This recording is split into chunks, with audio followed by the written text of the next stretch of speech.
Hello, and welcome to the Cotswold Medium. My name is Tina Alston, and today I'm going to discuss ethics in mediumship. And I would just like to warn listeners that I will be discussing sensitive topics that may be triggering for some people, okay? So I think it's really crucial to always work with kindness and integrity. Whilst working as a medium, you will face many ethical dilemmas. So, working as a nurse for over 25 years has given me a deeper insight into ethics and confidentiality. As a medium, I feel that it's imperative to work from an ethical standpoint, even before you're reading for a sitter. So, for me, this means not searching for the sitter on social media, even if that's where they've found you. I would certainly discourage sitters from inadvertently giving any personal details, and I would definitely not ask them any questions. When going into the reading, I always ask the sitter if they've had a reading before, not to ascertain their susceptibility to suggestion, as some skeptics insist, but to offer reassurance and gauge the sitter's comprehension of the process, as it may be a very emotional experience, and most sitters enter the reading in a heightened or anxious state of mind and require reassurance that only messages of love, light, and upliftment will be brought through. If they've not had a reading before, I always give them a little more time to ask questions about mediumship before I proceed. After all, a calmer sitter has a much better experience and messages flow more easily when the sitter is more relaxed and not fearful that something scary is going to take place. It's not until you start working as a medium that you fully comprehend the depth and emotions and healing that can occur before, during, and after a reading. That is why I will cover each of these aspects of the process. So let's look at just some of the sensitive topics that may come up during a reading. So for me, the most common one so far has been children in spirit. So when spirit first show me a child in their arms, I know that they want me to discuss a child that has passed to spirit. This is when I take a breath and say a quick prayer. I ask the sitter if they have a child in spirit, and if so, I ask for permission to continue. The child may be a result of a miscarriage or termination or stillborn. This is somewhat irrelevant as the child comes through with love and support, and it's not necessary to go into detail, which may cause unnecessary trauma for the sitter. It is not uncommon for spirit to bring through evidence of the sitter having previously been involved in self-harm, which of course could trigger further events if not handled with compassion and integrity. When spirits show me an image of self-harm, again, I take a breath and ask spirit to confirm that it is safe to discuss this with a sitter. I very gently ask the sitter if they have hurt themselves in the past, and then ask if they would like me to change the subject. This is exactly the same process that I use for eating disorders and domestic violence that spirit may want to discuss with the sitter. This gives the sitter forewarning and the opportunity to change the topic. I've also communicated with spirits that have passed due to suicide or murder. Obviously, as a medium, this can be a difficult subject to discuss. However, with the gentle guidance from the spirit world and being mindful of how the information may land for the sitter, it is possible to give such communications with dignity, respect, and delicacy, without being overly graphic or sensational. For example, a spirit female whose life had been taken by her partner sat in the corner of my room throughout the reading until the time was appropriate for her energy to draw closer to me, as I was made aware by spirit that it was going to be an emotional experience that would be quite draining for me and the sitter. Something that I would also like to mention here is the way in which we react to feelings, images, and communications that we receive from the beautiful souls in spirit. Particularly when we're starting out in mediumship, it's very easy to feel rather overwhelmed by these images and sensations, especially if spirit are accessing our own memory banks to get a message across to the sitter. Very swiftly, I can be sitting in the south of France with my dad and smelling beautiful fresh lavender, and of course, this can take my breath away. It can look, feel, sound, smell as if I'm truly back there again. However, we must thank Spirit and ask them to clarify how this relates to our sitter. So, for example, is a trip to France coming up for them? Is it a memory link pertaining to their dad or the lavender? It is so important that we do not overreact to any vital evidence that comes through, and this is for several reasons. This may distress the sitter. They may become concerned about you as a medium, and this is not professional or the most appropriate method of serving spirit.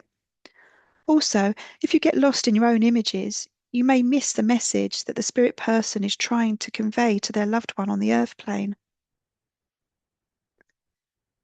I always emphasize to my circle members that the message is not for the medium to understand. The spirit person is here to give vital evidence to the sitter, and they alone need to understand the message. However, it's important that you are patient and kind to yourself when you begin mediumship, and understand that with time and practice, you will learn to wander through your memories as a passive observer. And yes, you will acknowledge the thoughts, feelings, images that spirit have brought to the fore, as these are all integral parts of the sitter's message. But you will learn not to be completely emotionally invested in them, as you were at the time of initially having the real world experience. That leads me on nicely to discuss questions. I was taught that a good medium should never ask questions.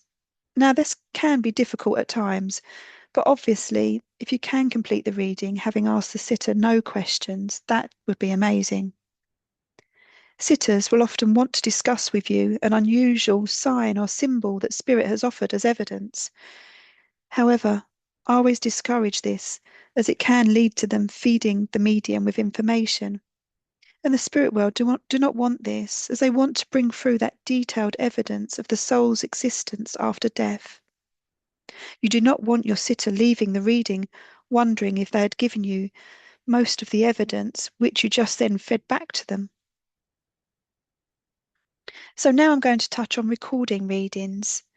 This is very much a personal decision, and of course it is imperative that this is discussed with the sitter prior to the reading taking place. This ensures that both the sitter and the medium have time to think about this and not feel rushed into it at the last moment. Recordings can be extremely beneficial both to the sitter and the medium. The sitter can watch the reading again to fully digest the beautiful, detailed evidence brought through from spirit. But also the medium, who is always learning from spirit, can use it as a tool for personal reflection and development. However, it is extremely important that both parties are completely transparent about the way in which the recording is going to be stored and used. This then brings us into the rather dry subject of data protection, which I feel is a subject for another video, but I wanted to make mediums aware that storing sitters' personal information must not be taken lightly, and GDPR and its core principles need to be adhered to.